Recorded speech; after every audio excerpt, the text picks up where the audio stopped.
Meanwhile, Unbound gravel race was on at the weekend, and it's kind of like the Tour de France of the gravel world. And I guess by that I mean it's the gravel or the off-road space where brands start to show things off. Because we always see it with the Tour de France. You get all of the new road tech just popping up at that time in the new bikes.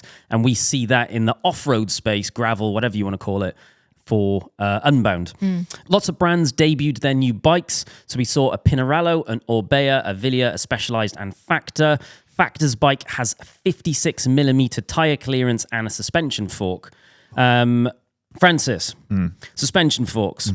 So it feels like they are having a bit of a moment in the gravel space. There is lots of little travel suspension forks. There's a few leaf spring style suspension forks. And over the last few, they've been popular in Unbound for a while now, but the mainstream bike brands are now putting them on their release models. But you say popular, and I guess what we mean by popular is they're getting attention. It's definitely not most people using them, I'm assuming. Yeah, not in the field of Unbound. Yeah. That's the change that's happening now, is the brands are actually starting to put them on their bikes. Like this Factor. Canyon's just done one, hasn't it, as well? Yeah, so they've done a collab with DT Swiss on it's like a Canyon DT Swiss specific suspension fork. We haven't obviously seen it yet in the flesh. Just photos. There's a few different reasons why people would want to use suspension forks or suspension systems for this kind of riding, for lots of different types of riding. One, it's getting rid of vibrations, so absorbing some of that chatter when you're riding along. Then there's traction. So like suspension forks, when it's down near the wheel, will mean that your wheels have more traction and your bike is more stable, and it will affect your handling. And to make your bike faster if you're on bumpy terrain. So if you imagine, like, if you're riding into a big cobble or pothole, if there's somewhere for the wheel to then go, you maintain your speed better, so it is actually faster. Is that the same for suspension stems? Because obviously we've seen that kind of thing start to come up. Like there was a new Specialized Diverge spotted as well. It's got the Future Shock. Shock thing. Yeah. So they are not making a move into. They're not changing anything, but they have had this Future Shock system for a while, and it's ultimately 20 mil of suspension built into the head tube just below the stem. But it's essentially a suspension stem, isn't it? I like the idea of that. It's like pretty much works like a suspension stem, but instead of tilting down as a lot of the suspension stems do, it just what would be the word? It stays level, flat, yeah, as it goes up and down. And it's in a handy place, and I think it is quite serviceable as well. Like suspension forks aren't. I asked that question, when I went into a Specialized store, I was wondering whether a Diverge would be right for me, and I said, tell me about this part, because no one else has this part. What happens if it breaks? And they basically said, come back in, it's covered by warranty, and they just change it. They just keep replacing and maybe not necessarily the most environmentally friendly, but also I don't think it's the thing you're going to be getting changed really, really often. But ultimately it is, as far as I'm aware, covered by warranty, so you're not having to shell out for replacements with that. It's just like when it starts creaking, anything suspension based, there's moving parts, there's stuff rubbing against, and that can creak and get really annoying. I don't know. I've never owned a bike with the suspension, the Specialized one in, so I don't know.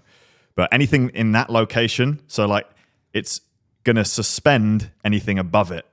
So looking at a suspension stem, it's pretty much the weight that you're putting on the bars that it's affecting. Whereas down near the wheel, it's the traction and absorbing everything, and it does change the way your bike feels. So the stems and like suspension seat posts as well, it's all of that chatter and can make you more comfortable for sure. It's shockingly, that wasn't an intended pun. They're shockingly good when you jump on a bike with a suspension stem. It surprises me every time.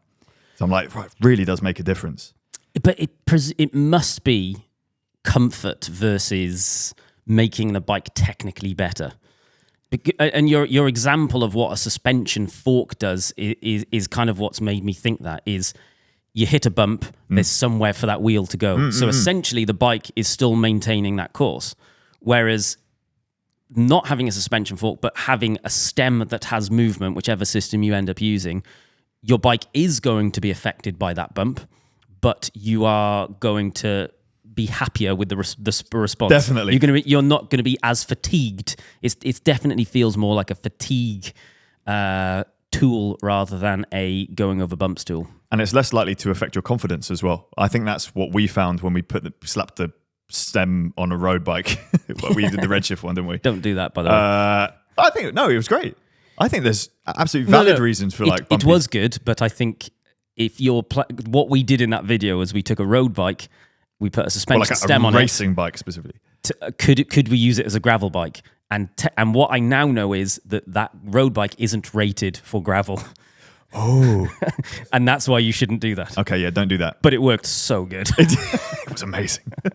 But it's crazy how much more confidence you have. Yeah. Just because you're not being rattled around. Yeah. And I guess that's your body going, I'm being rattled around, be aware. So you're just removing that and making things even more dangerous and slippery. But no, suspension stems, I'm a big fan, especially considering that you don't need to maintain them anywhere near as much or with as much cost as a suspension fork. Because those, even a small shock fork, like the DT Swiss one, I think 150 hours, 250 hours of riding. Really? Yeah, a normal fork is like the Rock Shocks, they want you to do a lower fork service, which you could do at home if you worked it out. And it's like changing some oil, changing some bushings, things like that, every 50 hours of riding. Yeah, it's not very long, especially if you were like then gravel riding on it, because people do way more hours of compared to a mountain bike rider generally. So that's 50 hours.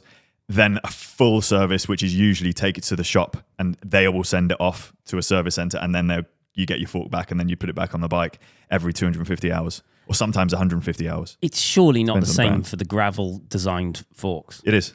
Definitely. Yeah. DT Swiss one at least. Because that People won't do it, and they don't do it in mountain. But look, mountain bikers don't even clean their bikes. They just go to the top and go, ah. And then like the drivetrain doesn't even work for the downhill guys. So there's the done thing, and I'm not saying do this, just service it once a year. it sounds to me like the suspension fork on gravel bikes is a product for elite bike racers and not for normal people. Add to that, the small bump sensitivity is the first thing that's affected by not servicing the fork. And that's what's most of what you want the fork for gravel, I guess. If you're riding something like Unbound, at least. So you're going to notice that it's like not feeling nice because of the bushings and stuff. It definitely feels like we should explore this. And my own personal motivation is I don't want people to think that they need a suspension fork, but I want to try one before I'm comfortable saying that. You don't. Okay, my opinion is, and I am happy to change my opinion, we should ride them all in succession. Just get big tires. Yeah, that feels and run them low. But some people want more than just a big fat 2.4 inch tire at 20 psi, because they're like, if you go any lower, you start like burping your tire and things like that. They'll also combine it with a suspension fork or a suspension stem, and then it's like double good. So get a mountain bike. Yeah. Yeah. But then you still got to service your fork. Yeah. So like I have my mountain bike there, and every time I ride, I know all of these parts wear out, but I ride my mountain bike, I'm like, I'm just using up these hours. The hours are just going to then I have to send it to the shop, and that's a medium-sized task that I'm not getting around to doing. I'll do the urgent stuff, yes. The big stuff, yes. That, I'll just have a crusty fork. Crusty fork. Or you'll go, I'll just take my gravel bike. Yeah. The one I want to try, if we can get it, you're a logistics man, please go and borrow one for us. A Lauf, the leaf spring one. I think they make a bike as well. We don't need the whole bike. There's a fork you can get, which is a 30 mil leaf spring fork that fits other bikes. And it's pretty much fit and forget compared to like a telescopic fork. Actually, yeah, that was always their thing, wasn't it? It's kind of like a elasticy thing. It's just like carbon spring, Bushy, leaf spring. So that might be, but that's $1,000. So double the price of like some of the low travel suspension forks. I'll be honest as A well. lot of money. I'll be honest as well. If you want to factor in something that I personally think is quite important, which is looking at a bike and going, yes, I want to ride that. Lauf isn't really the one for me. Maybe it'll grow on you. Even if it's good, it's not. It's going to have to be so unbelievably exceptional for me to go, yes, that's the one. Mm-hmm. And, it's not all about looks, but I still want to be excited to ride it.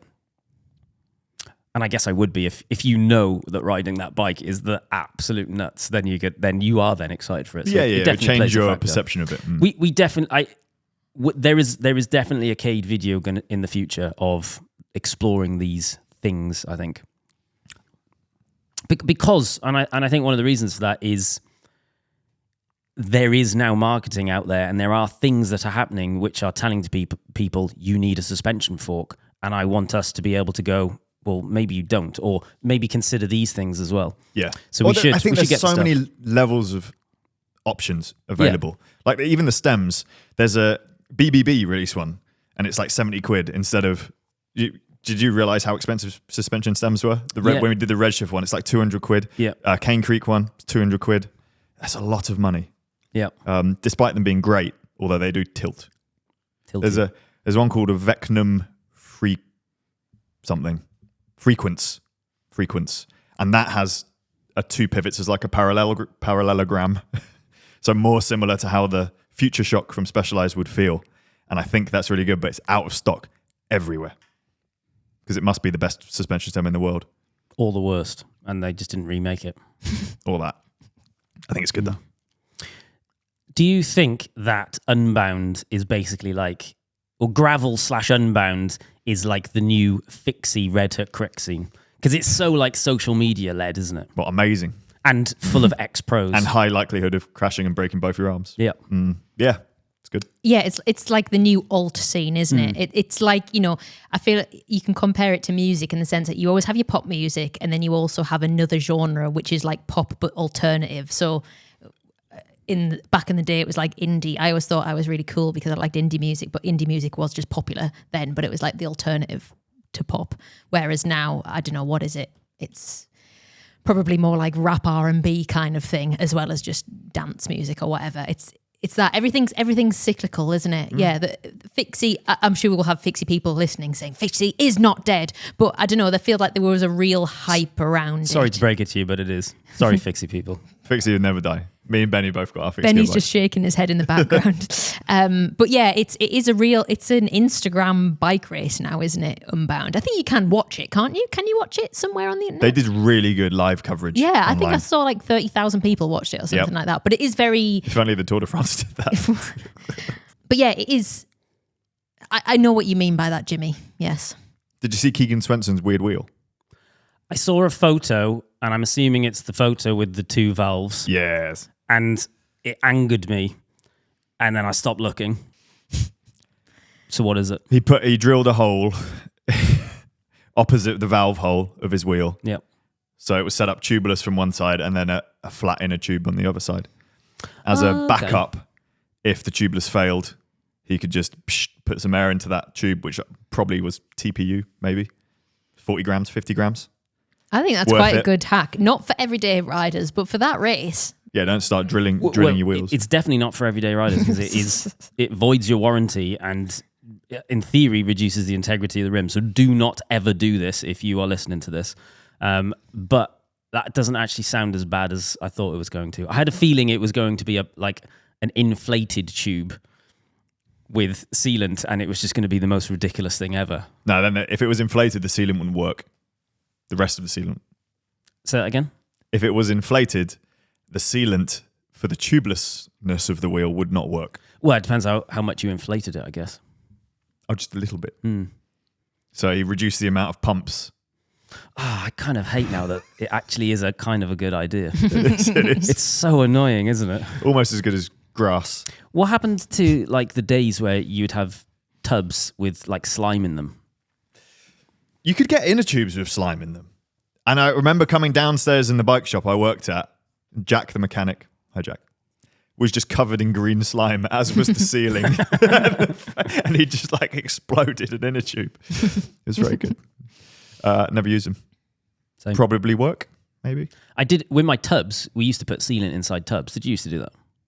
No, I never raced tubs. What? Yeah, I know. We were on clinchers and then tubeless. Oh wait. Yeah, it was in a weird transition period. Yeah, with Whereas all the other teams had tubs, which were way better. And there was like a race we did where there was a gravel section and we all just hit it and punched it because we were on clinches. Yeah, you used to be able to get Tubed. a continental sealant that is just sealant as it is now, and as you do with tubeless, you just pour it in the valve. And I remember the first time someone told me to do this, I was like, this is crazy. And now the entire world is tubeless. The world is tubeless. The world. The world is a tubeless.